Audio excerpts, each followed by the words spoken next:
How do you do, y'all? This is John, and today we are talking about The Cleaner, a new movie out on VOD right now. And in The Cleaner, it deals with this window cleaner who is former Special Forces, and while she is at work, a gang of terrorists, break into her workplace and start to cause problems. So now she has to figure out ways to get back inside, deal with the terrorists, and protect her brother. Okay, so getting into it. I'm almost ready to just give up on Martin Campbell at this point.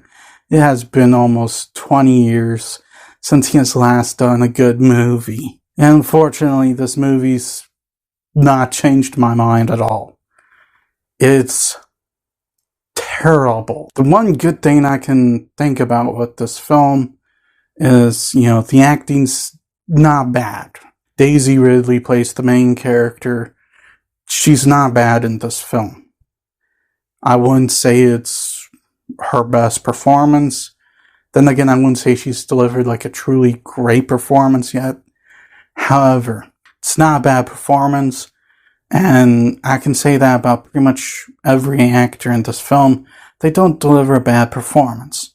Some of them seem like small actors who are just, trying to, finally, get somewhere in acting. But like I was saying, they don't do a bad job. And also, the whole sibling bond between the main character and her brother, that's like the only real thing carrying this entire film. She is former Special Forces.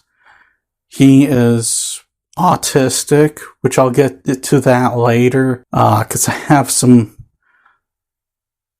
problems to address with that. And she does come across as like this loving older sister, who's just trying to take care of her brother. And that's all the good stuff I can think about with this film. You know how in Die Hard, which this is basically a Die Hard copycat, they get into the whole action element real quickly.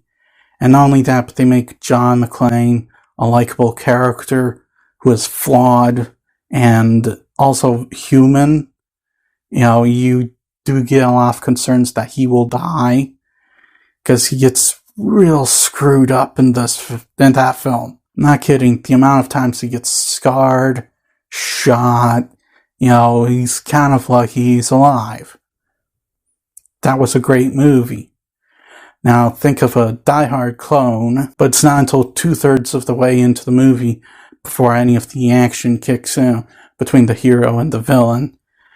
And also, she is just unstoppable. Only suffers a few bruises and a cut. And any sort of tension or suspense or any concern that she will die is non-existent. That's The Cleaner. I am not kidding. She is just an unstoppable force. There's no real tension that she could live or die. No real concern about that at all. And it's really just the exact opposite of, what an action movie should be. Hollywood nowadays has this sort of attitude that strong female characters should be invincible. No, they should not. You should treat them like their male counterparts and have real concern for them. Let me throw out a couple of comparisons here. In Terminator 2 Judgment Day, Sarah Connor is heavily dependent on weapons, including melee weapons. Why? Because if she went toe-to-toe with a guy, it would be over real quick. She uses weapons because she's smart, and she knows, that brains beat brawn. A melee weapon to the head will knock out, just about anybody.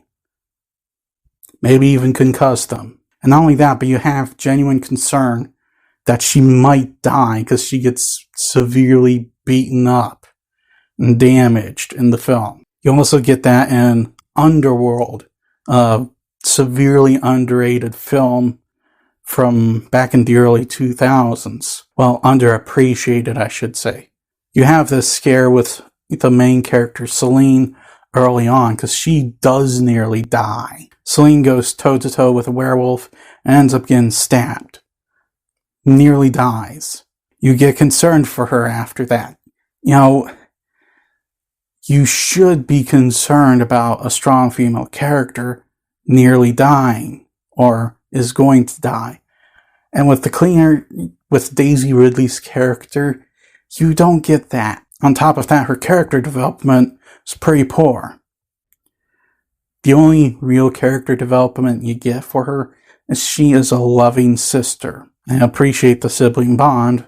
However, there should be a lot more than just that. Another thing that is poorly done is the action sequences. No tension, no suspense, nothing. And even worse, not even entertaining. It doesn't help that the camera works kind of all over the place, which it shouldn't be. And yeah, this is definitely a far cry from Casino Royale. The villains are also laughable. You get this one villain who's played by Clive Owen, and you actually get into his mind a little bit. He's a man on a mission, but he screws off for the rest of the movie after just a short period of time. Then you get someone else who's just hysterical and laughable and very contradictory. And this is where the movie, unfortunately, dwells into the message. Because these terrorists are eco-terrorists, they're environmentalists, extremists, all that kind of crap. And I've stated this before, and I will continue to state it when this bull crap, comes up. I do consider myself an environmentalist. I'm more of a conservationist kind than a Green New Deal kind, but I do consider myself an environmentalist. And whenever I hear preachy, contradictory crap with this stuff in movies, I get annoyed. Because here's the thing, terrorism will not solve anything. If anything, you're just making more people go against what you believe. And that's what these people are. They're not mostly peaceful protesters. They're terrorists. And yes, this movie does promote environmentalist message. It does it through the terrorists. Yeah, Hollywood, you do know you're just gonna turn more people off from that, right? You're just gonna turn more people off than the Green New Deal did. And lastly, why is the brother autistic? I'm serious, why is the brother autistic? Is it for representation's sake? Because I don't feel flattered. I know I don't mention this very often, but I am autistic myself. And, I don't feel flattered when I see a forced autistic character or autism being represented as a superpower. I don't feel flattered from that. The last time I saw a Hollywood movie that made a character autistic that I gave a hang about was the 2017 Power Rangers movie. Because you actually like the character. You like the character. His autism's not, it's not depicted as a superpower. He's just a normal human being with a neurological disorder. So guys, at the end of the day, The Cleaner, I really don't like this movie. There's only like a couple things that I'm just in there going, well, that's a bit of a redeeming element to it.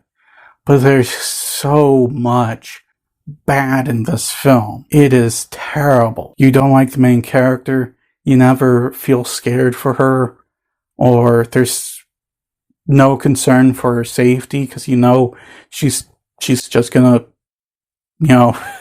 win. The villains are laughable.